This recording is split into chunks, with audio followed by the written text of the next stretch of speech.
Assalamu alaikum, I'm Aisha and you're watching SAMAA News. Here are today's headlines.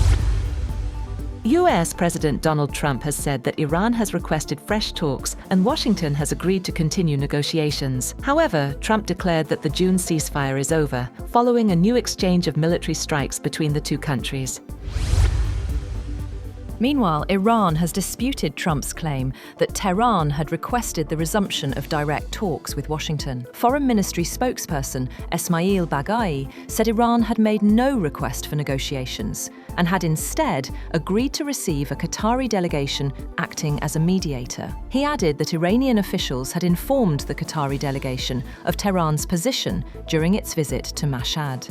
On the other hand, Iranian Foreign Minister Abbas Araghchi has travelled to Oman with a high-level delegation for crucial talks focused on the Strait of Hormuz.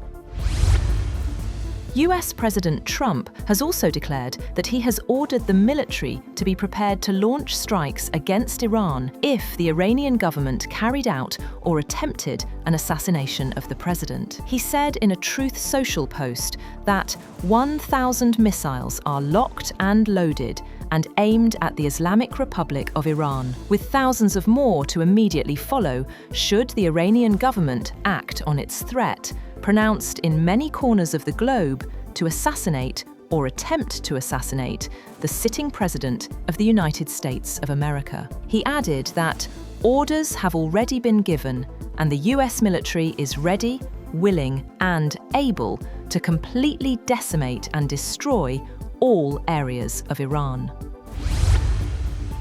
An uneasy calm returned to the Middle East after the United States and Iran paused attacks, while Pakistan and Qatar stepped up efforts to bring both sides back to negotiations. US officials said Washington remains committed to a diplomatic solution despite recent military exchanges, while Pakistani sources expressed hope that talks could resume once tensions ease. The next round of negotiations, originally planned in Islamabad, has been delayed as mediators focus on restoring calm. The pause follows 2 days of fighting in which the US struck dozens of Iranian military targets and Iran responded with missile and drone attacks on US facilities in the Gulf. Diplomats say preventing further escalation and restarting technical talks are now the immediate priorities.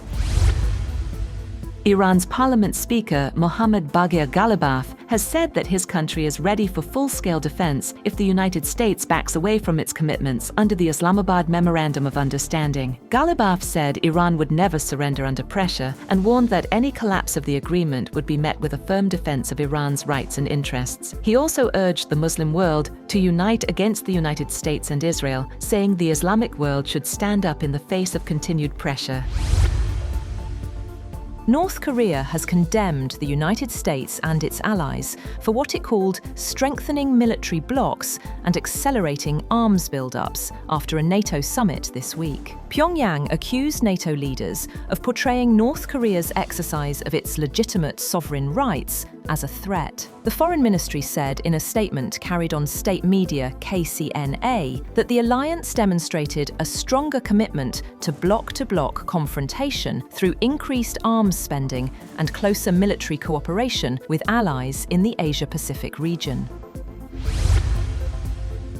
China has evacuated more than 1.8 million people as Typhoon Barvi churned toward the major eastern city of Wenzhou after pummeling Japan's southern Sakishima island chain with heavy rain and violent winds, and brushing past northern Taiwan. Even as Barvi continues to slow and weaken on its northwesterly path over cooler seas, the typhoon is still a potent risk due to the sheer volume of moisture it holds within its rain bands, about the size of France from end to end. Barvi is forecast to make landfall around Wenzhou, home to some 10 million people.